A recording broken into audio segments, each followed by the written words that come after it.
Well, hello and welcome to Understand Men Now. I'm Jonathan Asley of jonathanAsley.com, and I'm so excited to be doing this live stream for you today. Our topic, why do men go passive after coming on strong? Why do they do that? Why do they go passive? Really quickly, if you're brand new to my YouTube channel, please hit the subscribe button, hit the bell so you can be notified of new videos. And if any time during this video you like the content, please do me a favor and hit that like button. Lastly, really quickly, this is your explicit language warning. I do occasionally use expletives to enhance a sentence. And if that is not your cup of tea, I highly suggest logging off right now. But if you can handle explicit language, stick with me. All right, we're going to talk about why men go passive. Why men go passive. When after coming on strong. So I don't know if you've ever experienced this before, but as a dating and relationship coach for women, I hear this frequently.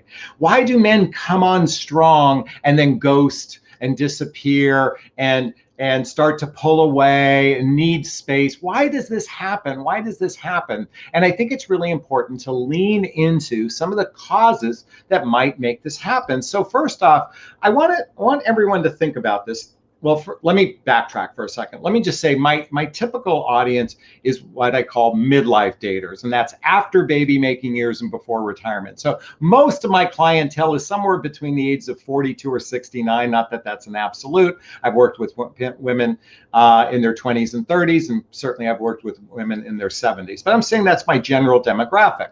Now, why I lean into that demographic is there's a big difference between somebody who's in their 20s and 30s, who's actively seeking to make babies and start a family and raise a family and build a family together, versus those of us in midlife, which oftentimes are, I would say roughly about 75% of people who are actively single and looking for love are divorced. And so with it, divorce comes with it a lot of different experiences. And certainly, and I've been through those experiences. I've been through alimony, child support, visitation rights, family court, and all the different variations that go with that for those of us in midlife.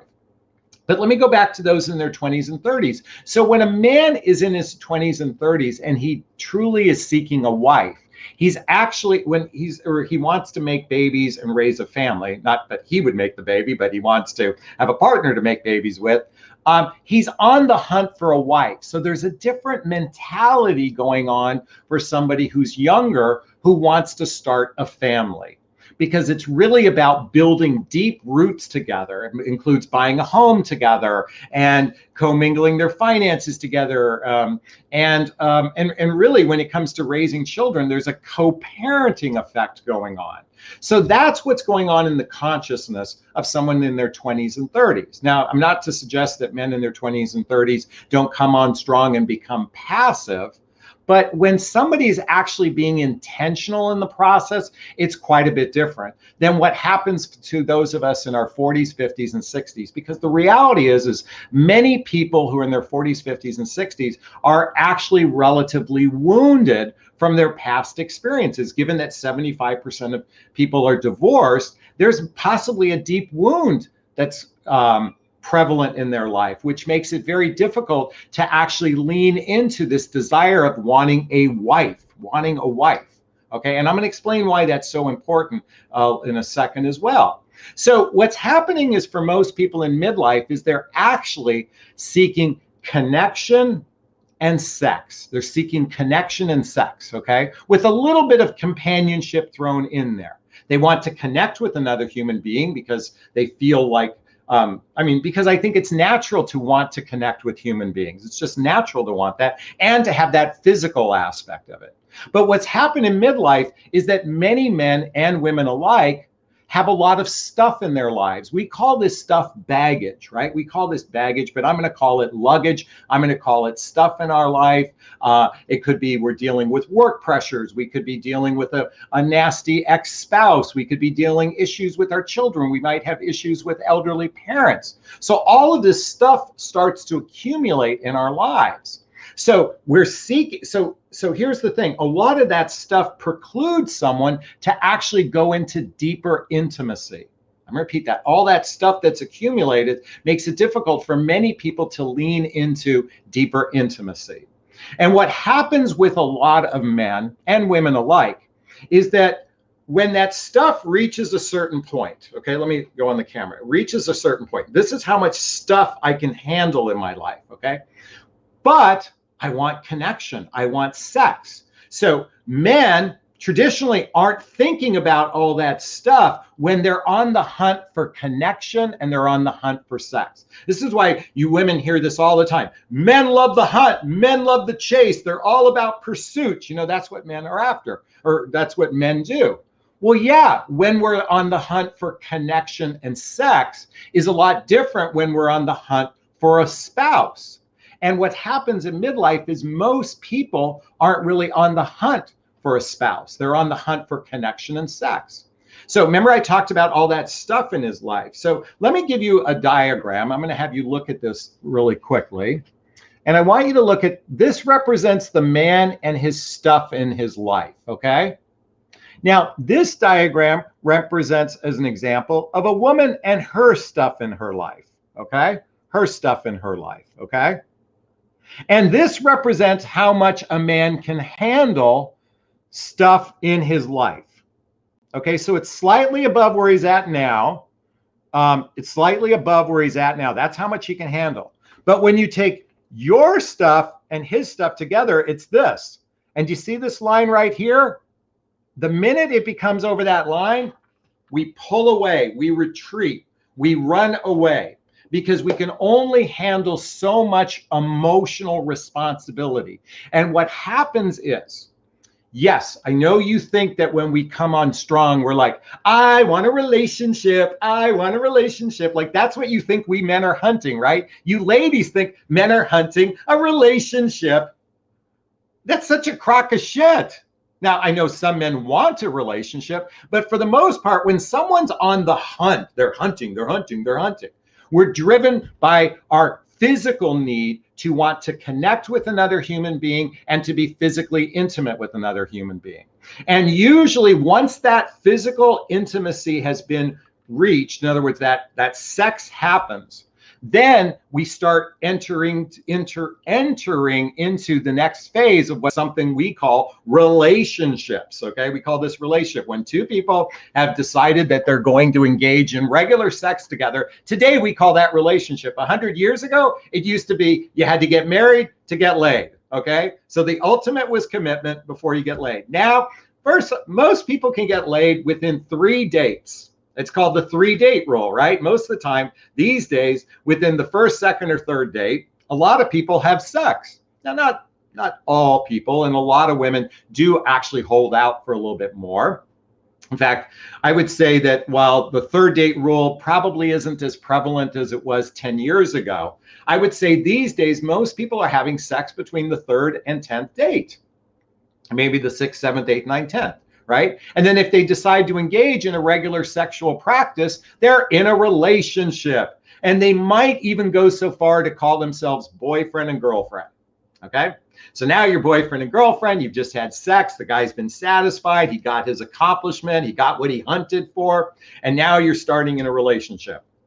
And then all of his stuff starts to percolate. All of his stuff starts to percolate. Maybe, like I said before, issues at work. Maybe he's got issues with an ex-spouse. Maybe he's got stuff going on with his children. Maybe he's just got a full plate in his life.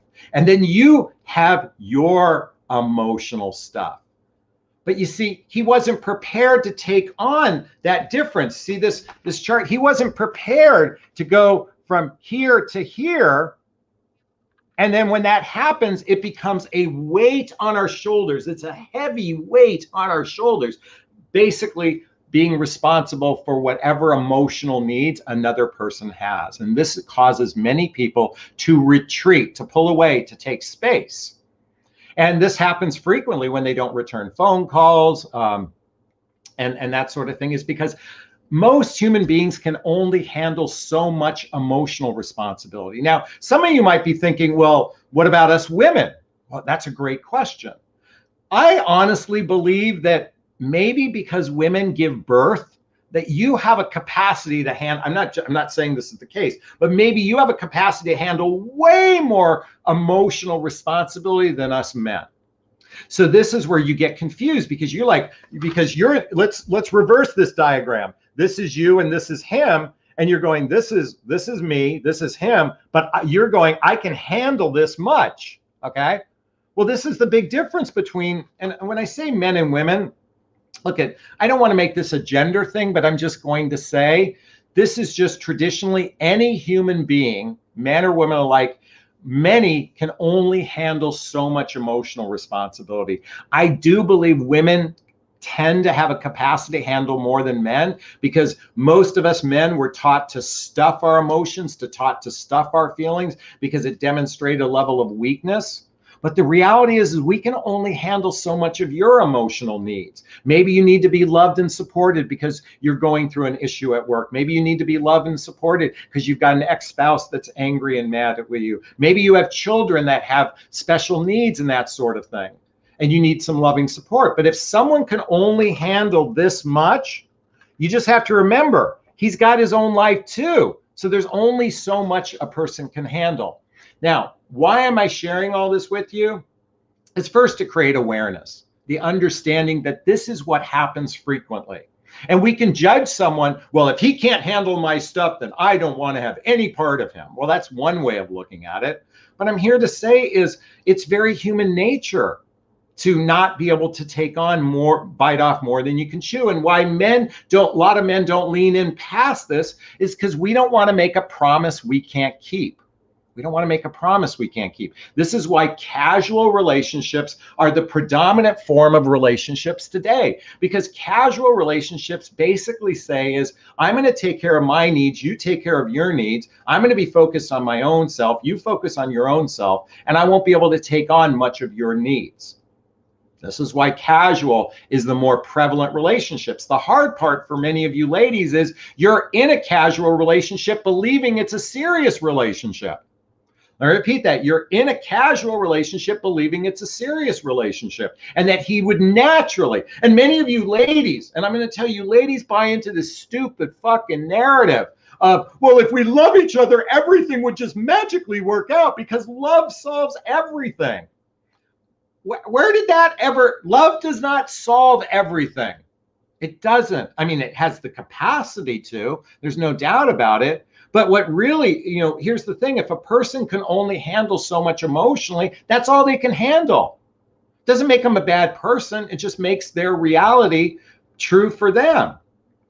And just recognize that when you add to their plate, they might just go, this is too much for me, I have to run away. And we can judge that behavior as weak, or we can recognize that, you know what, this is really a facet of understanding is, it's until you've actually developed deep, deep roots of trust, it's going to make it very challenging. And I know many of you do a terrible job because you don't even know how to build the deep roots of trust. This is why when I created my private coaching program, one of the segments in it is how to build the deep roots of trust to actually have your relationship flourish so he can handle those emotional issues going on. And by the way, if you need help and support on that, check out the link in the description for a free discovery call with me to see if working with a coach is right for you. Listen, this may not be pleasant news, but this is the reality of life. And just recognize that, hey, you might have a great guy, but he might pull away, run away, disappear, not because biology, he has to recharge his batteries because his testosterone is low. I mean, by the way, this is some of the rhetoric you hear. His testosterone is low, he has to go recharge his batteries. Well, yeah, that happens. By the way, everybody recharges their batteries when they sleep. And we certainly as human beings need to take vacation and stuff like that. But the predominant reason why a man pulls away, goes, disappear, takes space is because he can only handle so much emotional responsibility at that point in time. And this is why the real issue in most dating, mating, relating things that the most common thing is most human beings do a terrible job of actually getting to know one another and actually blending their lives together and actually building the solid foundation to support on your shoulders those heavier emotional things that happen. Is this sinking in? Is this resonating? Please let me know. Please hit that thumbs up button. In fact, I wonder how many people have hit the thumbs up button. Anyway, I think you're getting the gist of where I'm going here. Look, most men and women are good people.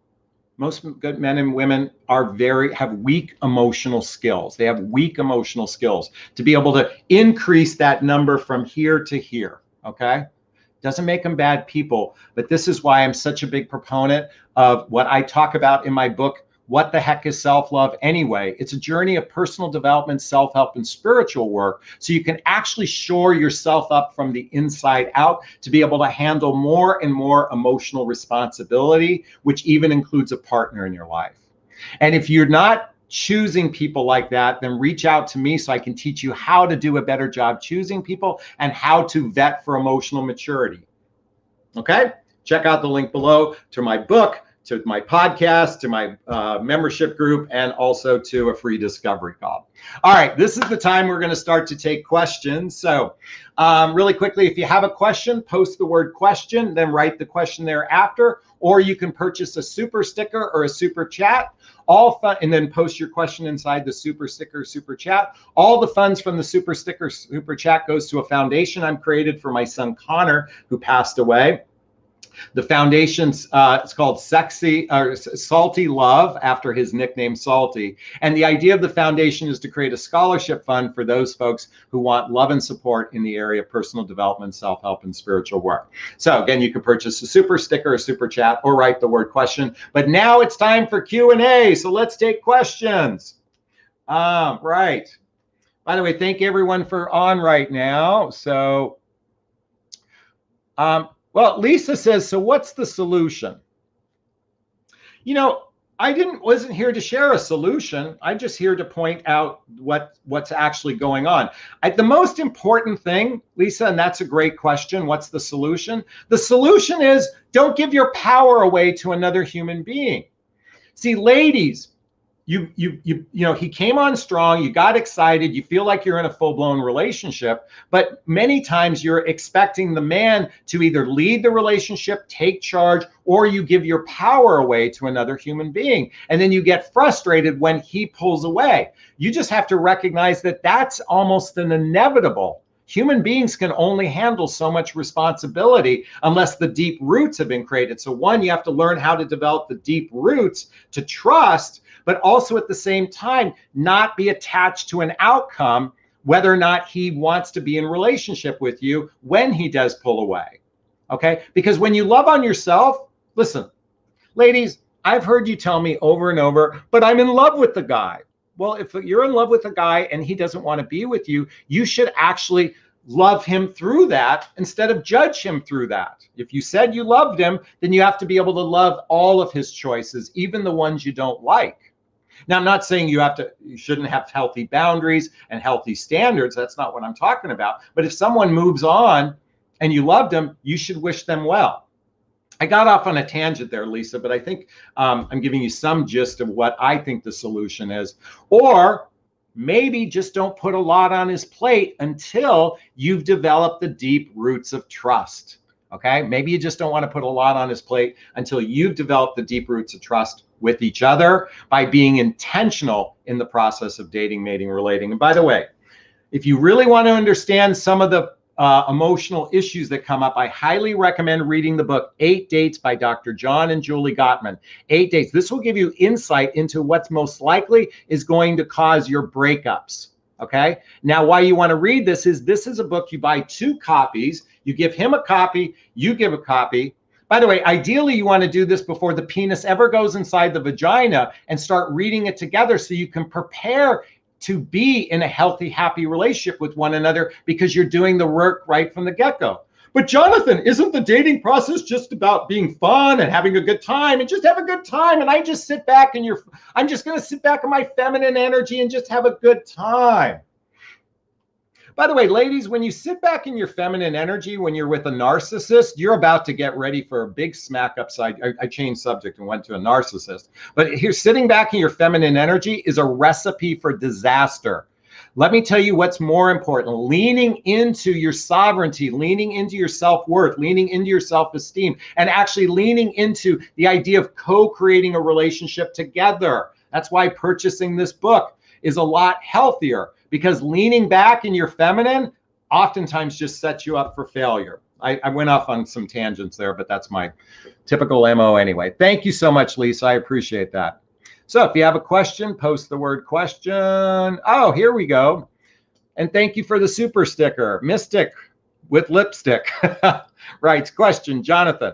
I may have been love bombed. What is that? I made it clear I was not expecting anything. I just wanted to tell him how I felt before I move. Okay, great question. Love bombing. Okay.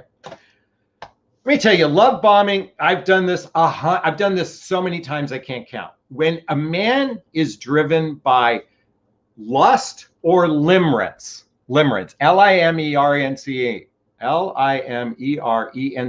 limerence, means extreme infatuation. When a man is experiencing extreme infatuation or we're experiencing lust, we oftentimes are biologically unaware that we are in this state of extreme enthusiasm and we're not in our rational mind. And when we're feeling that, we just feel absolute love for another human being. And we do something, love bombing is just showering someone with a ton of attention.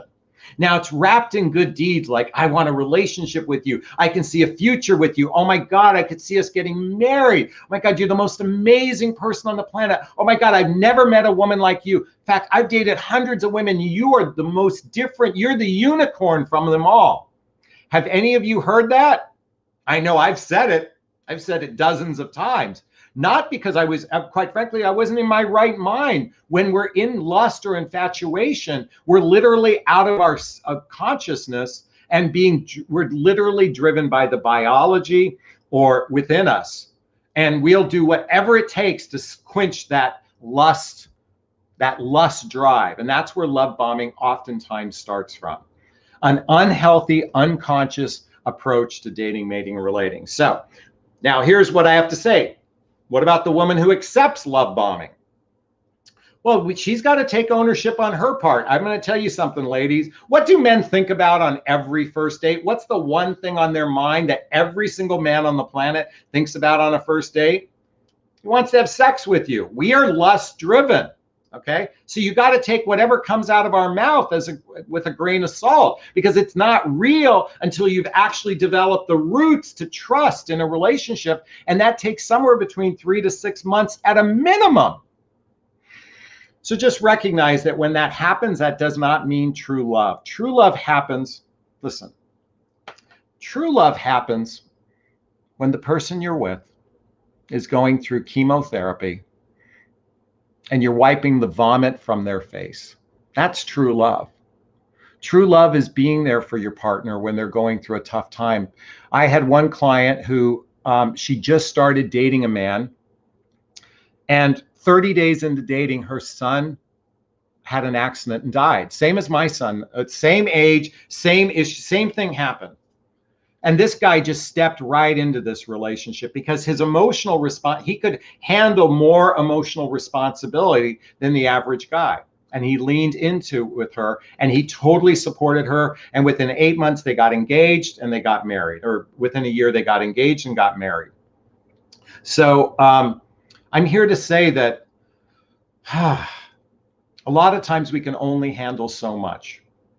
Okay. And then some people can handle a lot. And true love is being there during the tough times, being there through the tough times, not the easy times. It's through the tough times. Thank you for that question. I truly appreciate it. Big hugs to you. By the way, I just got a new coffee mug. It says, sometimes you forget you're awesome.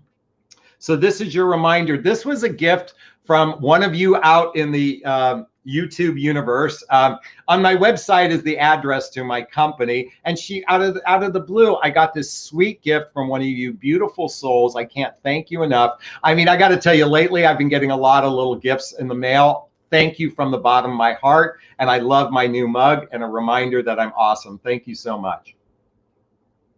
Her name is Alice. Big hugs and thanks to you, Alice. All right. Hazel writes, why men nowadays, why men nowadays, guys, are not genuine and truthful? It's more admirable when they are bold at front. Okay. So I believe that most human beings lie to themselves. I think this idea that people aren't truthful, or what did she say? She said genuine and truthful. I think most people actually lie to themselves. And what I mean to say is a lot of times, like for example, okay, let me give you an example. After my divorce, I said, I'm ready for a relationship. I'm ready for a relationship. I'm ready for a relationship. And I began dating someone, and a really fantastic woman about 9 months after we filed for divorce. Totally smitten by her. I love bombed her a bunch. I was totally into her. I came on strong. And then I hit my emotional capacity and I pulled away. Okay. I didn't know at the time. I thought I wanted a relationship, but then I realized I couldn't handle any more emotional responsibility. Now, the thing was, she doesn't know this, but I blamed her for that. And what I mean to say is I didn't recognize that the issue was me. I thought it was her. So then what happened is a few months later, I meet another woman. We date for 3 months. I come on strong. I hit my emotional capacity, and then I pulled away. And I thought, oh, it was her. So I did it again and again and again and again. Okay. Until I realized that the common denominator was me. I wasn't being disingenuous or untruthful. I just didn't understand that the problem was me. So let me just say this whole notion that a lot of people, and I was lying to myself because I thought I was capable of handling this, and I wasn't. So anyway, does that make sense? I hope it does. Hazel, thank you for that question. I really appreciate it. All right. Dottie says, I think the date process is learning to be friends. No, the dating process is learning to see if two people are a fit for one another. That's the real process of dating. The dating process is a vetting process to decide if you want to be in relationship with one another. But Jonathan, isn't it just about having fun and having a good time and I just sit back in my feminine energy? No, it's a vetting process to decide if you want to be in relationship with someone. And then relationship is a vetting process to decide if you want to be in partnership with someone. Unless you want a casual relationship. That's okay too. But here's the disadvantage of, listen, everybody who starts a casual relationship, one person typically wants more at some point, and then it's a mismatch. Okay? Because then they expect the other person to reach their level. No, you either go in, I want a serious relationship, or just stick with casual. But just remember, the minute the penis goes inside the vagina and oxytocin is released, you're attached to a human being who may be a terrible match for you. This is why I'm a big proponent of asking these questions ahead of time, like in this book. Is this making sense? Is this resonating? Please let me know. Hit that like button. All right. I'm going to take a 1 second break, everyone. I'll be back in 1 second.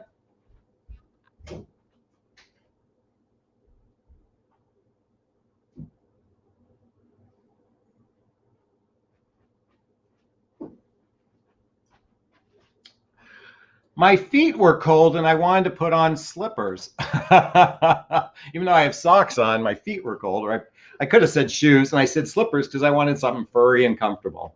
Okay. All right, let's keep going.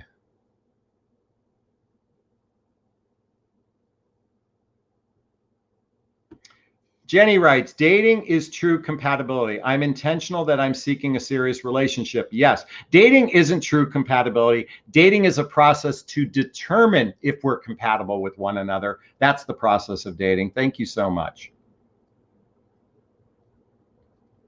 Let's see. If you have a question, post the word question. Oh, Donna, thank you so much for the super sticker. I really appreciate that. Thank you.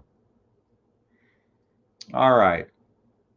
Let's see if we have a question. Post the word question. All right, here we go from Carmen. Oops, sorry. Actually, let me take this question from Seeker. Question, why do men mirror your convictions, marry you, then reveal years later that it was a lie? Okay, why do men mirror your convictions, marry you, then reveal years later that you lie? So, I'm assuming this is a one man that this happened to, not that every single man you met, you dated, you married, and then they found out later. So let's differentiate between one man versus many men. So the reality is, as I said earlier, most human beings lie to themselves. They're not really truthful with themselves on where they're at in their emotional life. This is one of the reasons why I recommend everybody read the book, The Hoffman Process. The Hoffman Process. This is a deep dive into healing childhood wounds and traumas that cause one to create negative patterns and limiting beliefs in their lives. And what happens is these negative patterns, limiting beliefs, causes one to really be unaware of how their emotional state of being is affecting another human being. Let me repeat that. Person who's trapped in their woundedness is unaware that their actions can actually affect another human being. You know, the reality is many people actually lack a level of empathy for another human being in the dating process. The dating process is a very selfish, self-serving process. In fact, Elizabeth Gilbert, who wrote the book Eat, Pray, Love, said today's American daters are the most narcissistic dater on the planet. They want the best for themselves, but yet they're not willing to show up as their best. And by the way, she wasn't talking about men. She was talking about men and women alike. This is not singular. It is actually, John Gottman even said, the first stage of love is about satisfying one's own needs. Second stage of love is caring about someone else's needs. And the third stage of love is the other person's needs become your needs. The reality is most people are dating rather selfishly, men and women alike. They're hyper-focused on getting their own needs met. They don't, by the way, very few people date from the premise of what I can give. Most people date from the premise of what I can get. And in fact, there's a lot of men and women out there that give to get. And they get so upset when they give, and then they don't get what they want. And then they act like martyrs. You know, oh my God, I gave so much in the relationship and my partner gave me nothing. Well, you know what? That's on you. That's not their fault. By the way, I want you to think of giving like this. If you give this much and they give this much, that difference is on you, not on them. You either meet each other at the same level or you move on. Because anytime someone says, I gave and I gave and I gave and I gave, but that other person didn't meet me, well, then why were you giving so much? Well, because I wanted him to change and I wanted to show him I loved him and I wanted to. No, a relationship is a two-lane street, folks. It's a two-lane street. Either you're traveling together and at some point get in each other's car, but when it's a mismatch, it's never going to work. And you can't blame the other for doing something just because you gave more doesn't necessarily make it right. Okay, not there is such a thing as right or wrong, but I just want you to know, you can't judge the other person because what happens is when you give more and then you expect something from them, you've just become a taker. Well, I expect you to give you as much as me because I just expect it. Well, that's what a taker does. That's not what a giver does. Giving love should come from a place of generosity, no matter how much the other person gives. But I will tell you, relationships that are mismatched, it's because one person is giving way too much, and it's on them to either meet where the other person is or move on. That's my invitation for you. Is this making sense? I hope so. Thank you, Seeker. Great question. Carmen writes, question, I'm 55 now and I've been single for 3 years now and I have no idea what I want in a man. Thank you for sharing that. Well, here's what happens when people don't know what they want. They typically, what's the definition of insanity? Let me think. If I do the same thing over and over and over and over and over and over and over again, and I expect different results, how's that going to work for me? In fact, as Dr. Phil would say to you, Carmen, how's that working for you? I invite you to find out what you want. And if you need help with that, I highly recommend reading the book, Are You the One for Me? Are You the One for Me by Barbara DeAngelis. This is a great book to help you figure out who and what you want. Definitely recommend reading that. Folks, relationships, here I pulled out, relationships are like a puzzle, okay? Here's a puzzle, 500-piece puzzle. The problem is, when a person comes in with their 350 pieces and you come with your 350 pieces, how are you going to make a 150-piece puzzle with 700 pieces? It's going to require actually being compromising, having to give up some things. That's how relationships work, because 350 pieces and 350 pieces, you can't make a 700-piece puzzle when the puzzle's a 500-piece puzzle. And you have to decide to do it together. That's why relationships are called co-creative. Co-creative. This is why a great book to read by Gary Zukav is called Spiritual Partnership, when you can understand how to co-create a relationship together. And by the way, you ladies are just following the rules. Men are supposed to be chivalrous, and men are supposed to claim you, and men are the leaders of relationship because men are supposed to lead, because if we take on any responsibility in the relationship, their penis is going to shrivel up because they're intimidated, blah, blah, blah, blah, blah. I'm like, really? This is such stupid narrative. Let me tell you something, ladies. Men are terrible leaders at a relationship.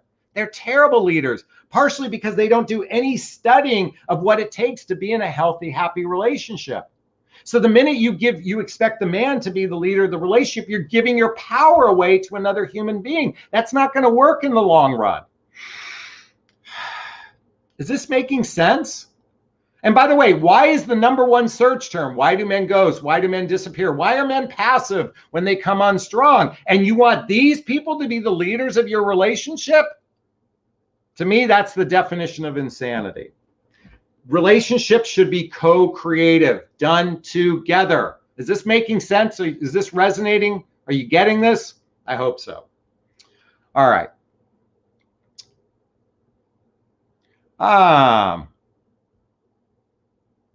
So if you have a question, post the word question.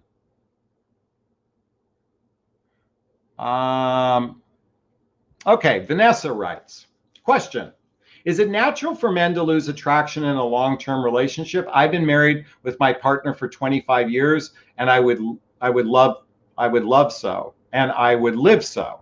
Okay, I don't understand the last part. Yeah, it's very natural to lose attraction for another human being. Very natural. That happens frequently. This is why one of the most important aspects of human behavior is the need for variety. Not necessarily variety in partners, but variety in your relationship. I highly recommend reading the work, oh my God, the work of Esther Perel, Mating in Captivity. One of the fundamental principles she talks about is erotic connection. And what she teaches is how to help couples who have been married for 25 years rekindle that erotic connection, how to be, sexy and passionate to one another. And ideally, if you start early, you're going to have less chance of a headache. But then it requires two people to want to do it, to want to actually build by the way, Hester Perel says 80% of relationships fail because after that honeymoon period, when marriage is in their 20s and 30s, that honeymoon period is 7 years. In modern relationships today, for those of us in our 40s, 50s, and 60s, the honeymoon period is 3 months. That's it. It's 3 months. Because the hard part is people don't know how to blend their lives together, and they're not intentional, and they're operating from a place of casual and not serious. Ladies, it's on you. If you choose men who only want casual, then you have to accept the results of that. But as far as attraction is concerned, I'm going to tell you, tantric workshops, doing pujas, doing Kama Sutra, those are just some of the things. But I'm going to tell you, having an intentional sex life is incredibly important. And by the way, I wasn't talking about physical attraction like maybe someone who'd put on weight or something. I'm talking about sexual attraction for one another. And it's the sad part is there are people that have been married 25 years that haven't fucked each other in a decade. Think about that. They haven't had sex in a decade. And they're basically have a relationship oftentimes going through the motions. Now, I'm not saying that every marriage needs to have a great sex life, but boy, to me, what's the point of being in a relationship if you can't fuck each other on a regular basis? Or at least that's what I want. Pray, pray, pray, pray, pray. Okay, great question. Thank you so much. I appreciate that, Vanessa. Debbie writes, if men are always pulling away, how do you build up trust? Well, great question. So first off, they're not always pulling away, but there's a propensity to pull away. It starts by building trust from the very beginning, by understanding the mechanics to a healthy, happy relationship. If you haven't read this book, then you're not ready to be in a relationship. Ooh, that was a bold statement, Jonathan. Really? Yeah. Or reading this book, How to Be an Adult in Relationship. We have people in their 40s, 50s, and 60s, men and women alike, who are absolute children in relationship because they have weak emotional skills and they have terrible communication skills. This is why I highly recommend reading the book Nonviolent Communication by Marshall Rosenberg. Nonviolent Communication by Marshall Rosenberg, because most humans have terribly weak skills when it comes to communicating their feelings in a healthy, happy way. And I highly recommend reading this book. So, Debbie, great question of why it's not, how do you build trust? First, learn how the mechanics of a relationship work, and then start with a better foundation than expecting men to be the leaders of the relationship. And I just sit back in my feminine. Just kidding. All right.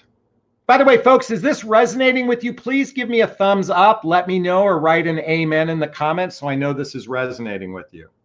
All right. Let's see what else we have. Okay.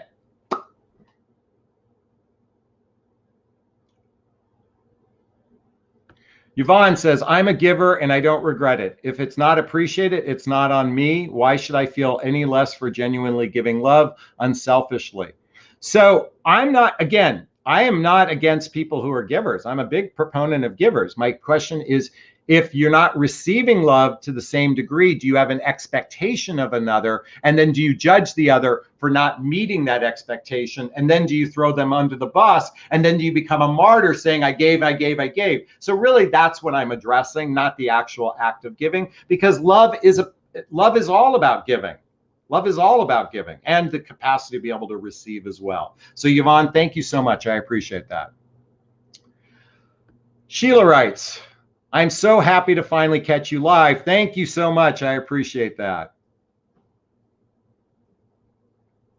DT writes, I'm not sure. I just feel, oh, that's a conversation people are having. All right, Mystic with Lipstick writes, question. If you and a man met while you were in a relationship but ended up building a connection and friendship, he was my neighbor. I LB him, but wished him luck and happiness and let him go. Advice. I LB him. What the fuck does LB mean? I love bomb him. I love bomb him, but I wished him luck. And I don't get your question, Mystic. So elaborate. Otherwise, I can't help you. Okay. Lily writes, hey, Lillian, big hugs. Question. How likely is a guy not enter a relationship with friends because he doesn't want to screw up the friendship, assuming he knows he has issues and having a very serious relationship? How likely? You know, I believe most men are actually rather virtuous. If they know they're fucked up, we might want to fuck you, but we're not going to want to go much past that. So we're going to try to avoid any emotional responsibility in a relationship. Let me repeat that. We will definitely want to have sex with you, but that might be the farthest we can go in a relationship with you. It doesn't make a bad person. Two people can have a sexual relationship. That's okay too. But you're asking me how likely? Unlikely. But you know, the thing about human beings, when they get advice, they don't listen. Because that's the definition of insanity. You know what cracks me up about human beings? One of the things I do as a coach is when a client comes to me all lamenting about some guy, and everything about his behavior screams, run, Forrest, run, run, Forrest, run, run, Forrest, run. That's what women come to me with with experiences where the behavior from the guy is bad. And I ask this question. If this was your daughter experiencing this, what advice would you give? And it blows me away how many will say, run away, go, move on, everything. And yet they're incapable of doing it. You know, here's the problem with most humans, especially here in the United States. Not only are we suckling on the nipple of victim consciousness, we have weak self-discipline. Let me repeat that. We have weak self-discipline. You know, I mean, think about that. You would never want your daughter to experience a relationship with a man who gives bad behavior, but you will tolerate bad behavior after bad behavior, and then you say it's his fault? You say it's his fault? You better be looking at those fingers pointing back, because you know you're the one. Like it's like you're just praying for magic fairy dust. Jonathan, can magic fairy dust make him change? Can magic fairy dust make our relationship better? No, because magic fairy dust doesn't exist, ladies. So stop expecting people to change when they do little or no work to make changes in their life. I'm yelling. I hope you understand why. So Lillian, thank you. I appreciate that. It's not very likely in my book. Okay, Natalie writes, question. What is the name for the book about peaceful separation? I remember you mentioned it, but I forgot. Great question, and I happen to have it handy. Folks, the book is Conscious Uncoupling by Catherine Woodward Thomas. Conscious Uncoupling by Catherine Woodward Thomas. And by the way, do you guys want to know something really cool? Let's turn to page 220 in her book. 220 in her book. I want you to see right here, right there. Can you see my name? Sherry and Jonathan. My ex-girlfriend and I were in this book as a demonstration of how to consciously uncouple in a very healthy way in a public manner. Our public letter was in a book of how to uncouple consciously. In fact, when my significant relationship, in fact, here, I was in a relationship with a woman named Dr. Sherry Myers. There's a picture of her. Isn't she gorgeous? She gorgeous? And she wrote a book called Chatting or Cheating. Chatting or Cheating. In fact, by the way, speaking of books,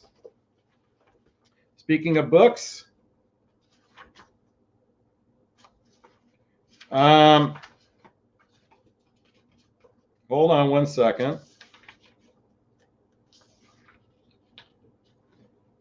So I'm right in there. She acknowledged me as being actively participant in helping her create the book. It says, Jonathan Aslay, who lovingly encouraged, pushed, and unconditionally supported me through every step of the process of writing this book.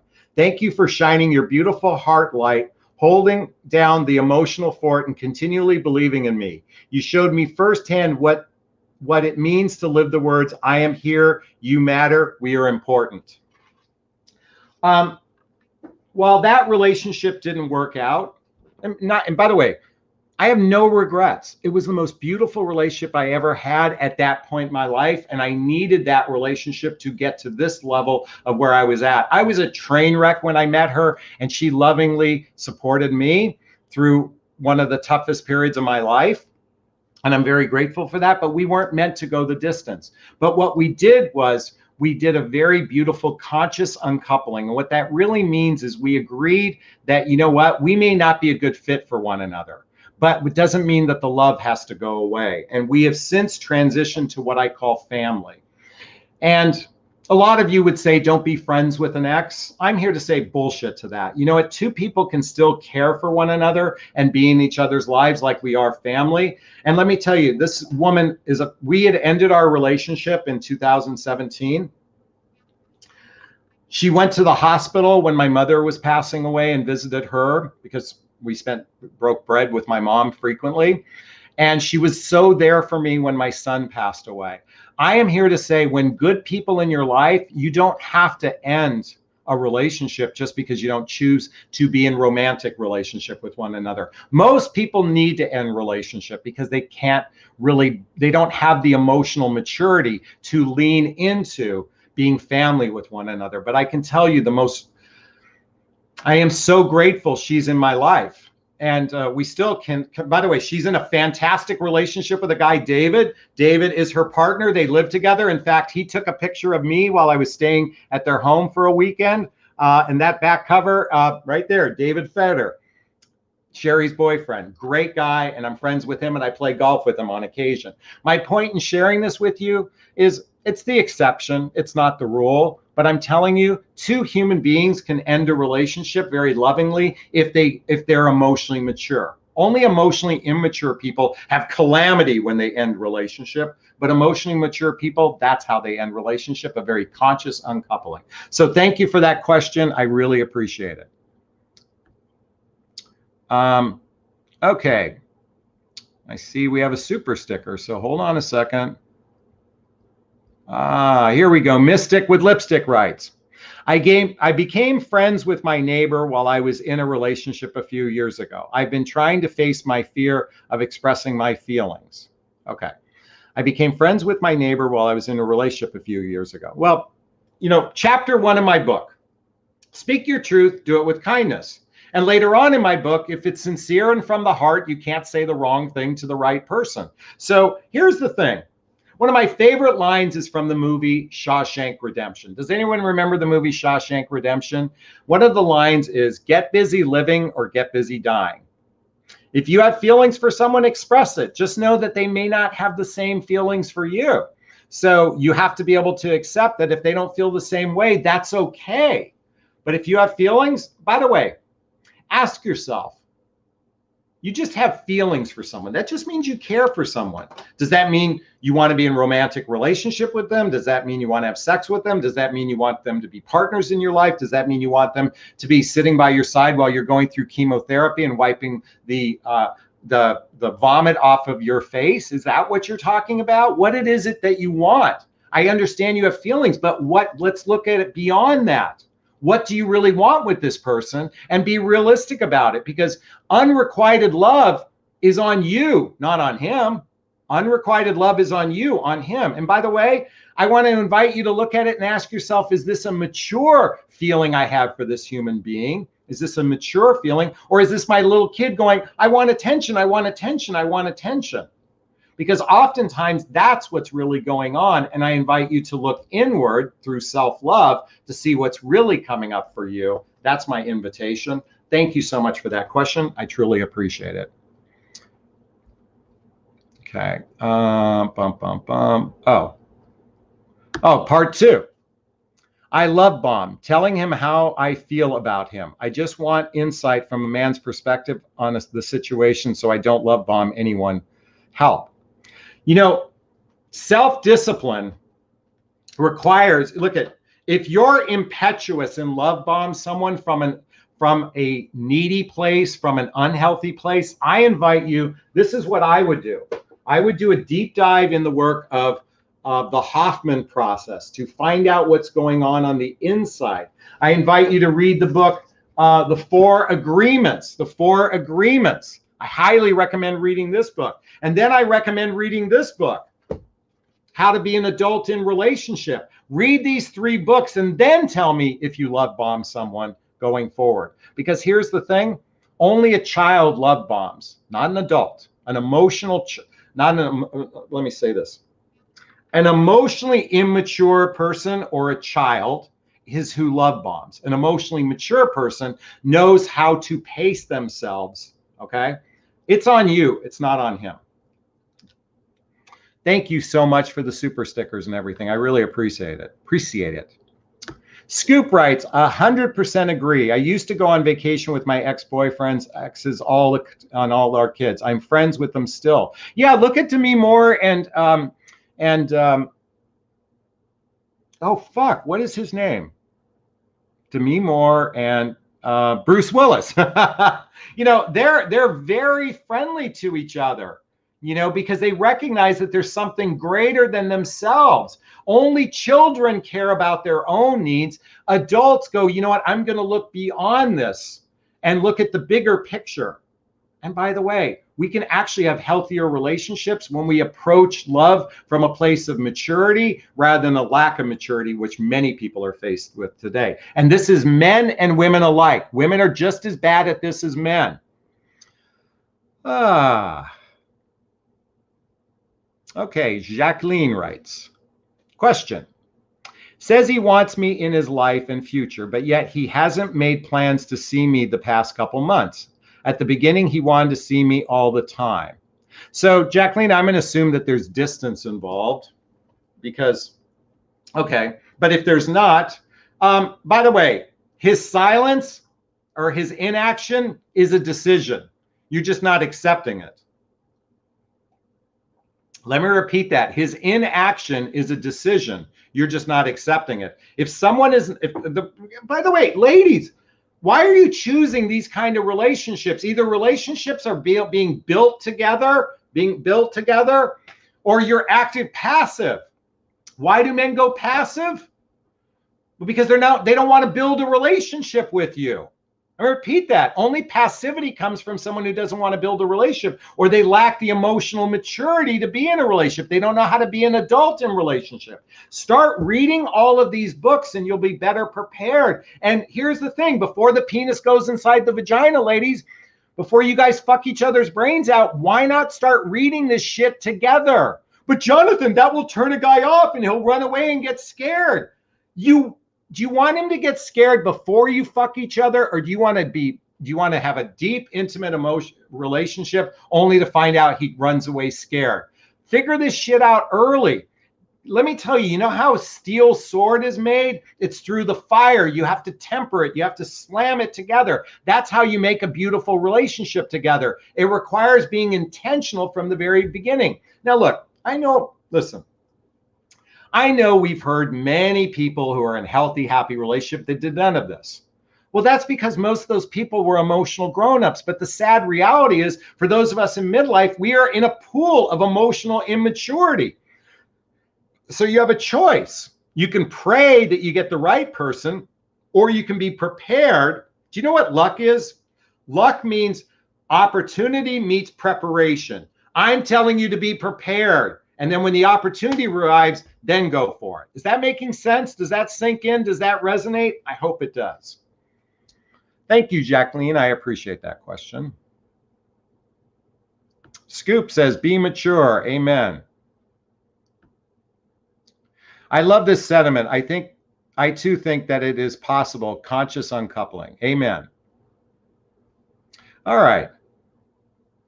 Sandra writes, I'm dating somebody right now and we're reading the book 8 Dates Together and it's working. You're right. Our relationship. Oh my God, I'm just going to keep this up right now. I mean, everybody needs to read this. Ladies, I'm dating somebody right now and we're reading the book 8 Dates Together and it's working. You are right. And our relationship is, I'm hoping your relationship is great. Yes, yes, yes. Read what Sandra wrote. Sandra, thank you.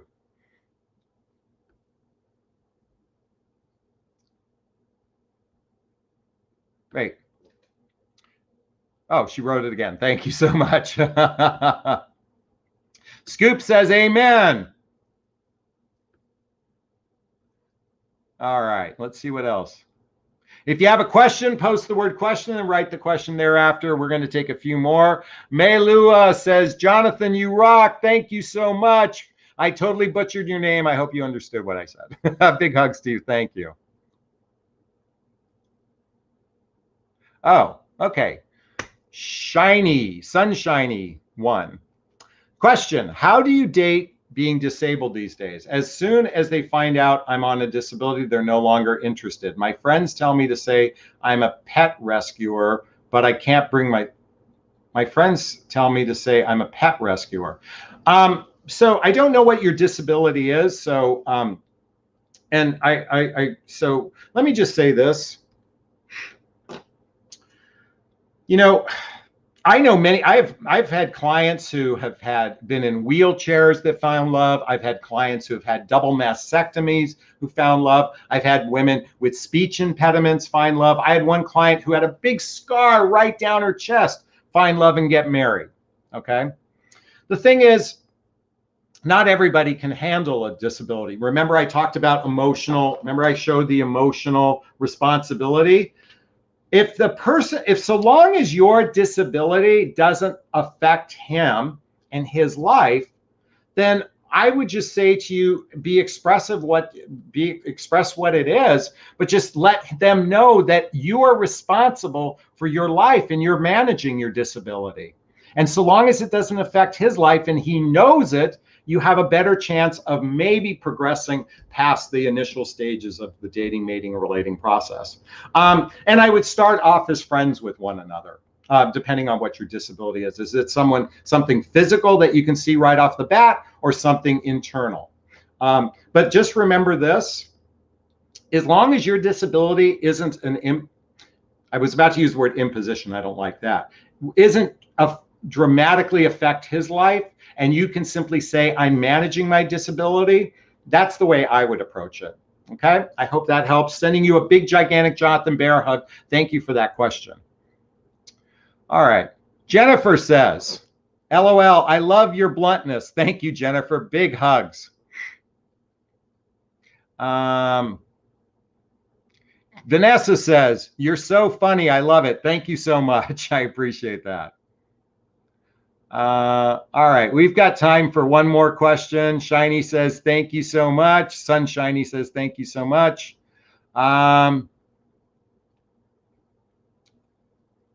Emily says, Jonathan, please check out the book Love, Sex, and Dating by Andy Stanley. It teaches the importance of becoming the person your right person would want to be, so he comes along. He wants you.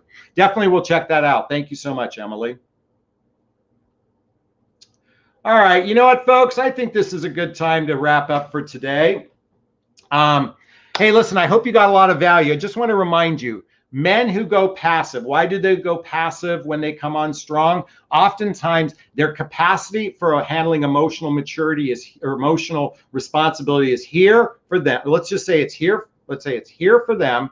And then you have your emotional responsibility. So when you add that on top of his, he's not able to go much past it. Just remember that oftentimes it has nothing to do with you personally. It's how much someone can handle on an emotional level. This is why I highly recommend hiring me, doing the work. Check out the link to a free discovery call so you can learn how to vet for emotional maturity, so you can pick men who are capable of handling your emotional responsibility as well as his own, and versus those that aren't.